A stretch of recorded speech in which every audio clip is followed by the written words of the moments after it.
here, and it is replicated or from heaven. Here's kind of an image of what it looks like. This is actually the ark that they made for Raiders of the Lost Ark, the movie, Indiana Jones movie. I always think that because there was supposed to be like a ball of plasma or God's presence between the angels, that actually the wings would be stretched up over their head and touching at the top, because there's not very much room for them in this thing. You were blameless in your ways, this is back in Ezekiel, from the day you were created till wickedness was found in you. So Lucifer is existing beside God, singing to him, directing the choir, doing everything that the head angel does, and he was doing it fantastically well, until one day he decided, what if that compliment that I was told to give to God, no. And eventually, this nasty seed was planted in his mind that he was worth something compared to God. Your heart became proud on account of your beauty. And you were corrupt, and you corrupted your wisdom because of your splendor. So I threw you to the earth. Evil cannot exist in the presence of God, because when you work outside of his will, you are taking a step back from God. This thing that Lucifer was experiencing, we have a name for it now because it's pretty common. It's called situationally acquired narcissism. Situationally acquired narcissism happens to people like presidents and rock stars and people who wield a lot of influence over the world. People who are very popular. Daniel Radcliffe and William Shatner have experienced some of this recently. I saw a video of Daniel Radcliffe, Harry Potter, the guy who plays Harry Potter, walking into a dormitory full of Japanese schoolgirls. And some of them were fainting, and they were screaming, and they were trying to worship him, basically. And he had this look on his face like, whoa. All right. And this is pretty much kind of what was happening to Lucifer. I'm not saying Daniel Radcliffe is Lucifer, but I am saying that they experience some kind of the same things. Now that Lucifer's gone through that, lots of us go through our own pride issues ourselves. Lucifer got so proud that he decided that he wanted to be the top dog with God, not beside God. You said in your heart, I will ascend to heaven. I will raise my throne above the stars of God. I will sit enthroned on the Mount of Assembly, on the utmost heights of the sacred mountain. Lucifer, back off. You don't know what you're doing to yourself. I will ascend to the tops of the clouds. I will make myself like the Most High. These are his thoughts going on in his head. And he begins to lie to the other angels about who God is. God doesn't actually, he says that he wants you to worship him because it's best for you and it's the right and pure and fun and healthy way to do things. It's best for you. But actually, he's just conceited. He just wants that worship for himself. Now, who was really guilty of this? Lucifer wanted the worship for himself. He was jealous, but he couldn't handle it. You can't be anybody but God, get that much worship, and remain humble. But God can be worshipped forever and remain humble.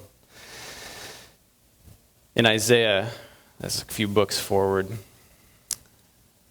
it says that those who see you stare at you. This is after his fall.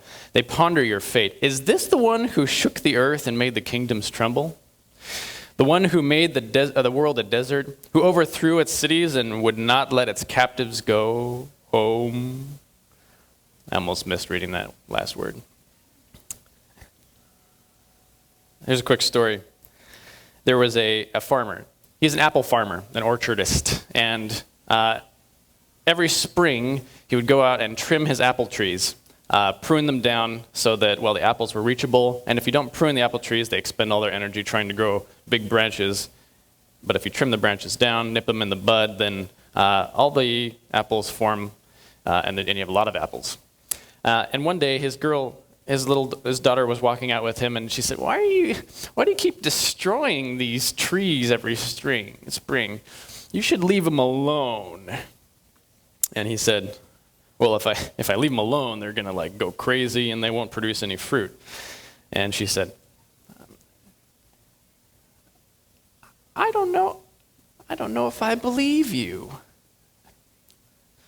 And so he said, "Well, here's an interesting opportunity as a parent for me to teach my daughter a lesson." And so he sacrificed a crop of apples, let the trees grow wild that year. And the daughter, by harvest season, realized that her dad was totally right. The apple trees were unmanageable. There was few apples, and they were way up in the sky, the ones that had shown up. But she may not have known or trusted her dad that actually he wasn't just trying to torture the trees if he had not let her see the whole experience. And God had to make this kind of decision with Lucifer. It was a much bigger decision than letting apple trees grow, though. This is a picture of Jesus in torment. And I believe that Jesus in heaven was experiencing a huge amount of torment, knowing that God can see what's going to happen. We've seen that already.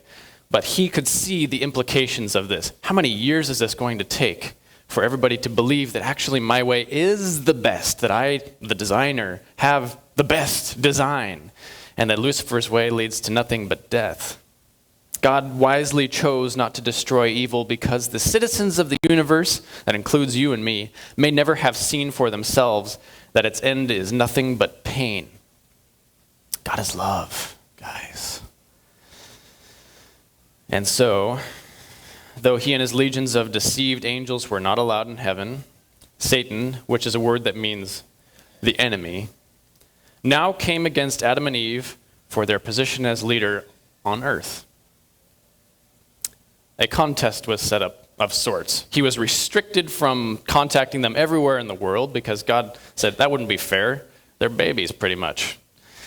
So he put Lucifer and confined him to a very small cubicle, which we know as the tree of the knowledge of good and evil. I'm not sure exactly how God confined Satan there. I know that he kept Adam and Eve out of the Garden of Eden once they were not allowed there. So Satan was somehow confined to this tree. And he possessed a serpent. Serpents back in those days were, I believe, very different from what we know as a snake right now. The Bible talks about God cursing the serpent or the snake to be living on the ground. And I've heard that he had legs and wings. Now, I don't imagine that a snake had just two wings and that his whole body was laying limp like that and he was flying around. But I do imagine that maybe he has like 4 or 5 pairs of wings and they're covered in like gold feathers. Beautiful. Imagine the most glittery creature you can. And he was in this tree eating this fruit and flashing his wings in the sunlight. And Eve was like, "Oh, that's beautiful." Now, if she had been warned about this whole test, which I believe she was, then she probably would have been looking for another, like an angel to avoid. But this wasn't an angel, this was a snake, so she went over and engaged him. So this was the beginning of the test. The serpent was more crafty than any of the wild animals of the Lord God had made. He said to the woman, "Did God really say you must not eat from any tree in the garden?" I put that in italics. Did God really say? This is the first lie we experienced on earth. Did God really say? Now you say, how is that really a lie?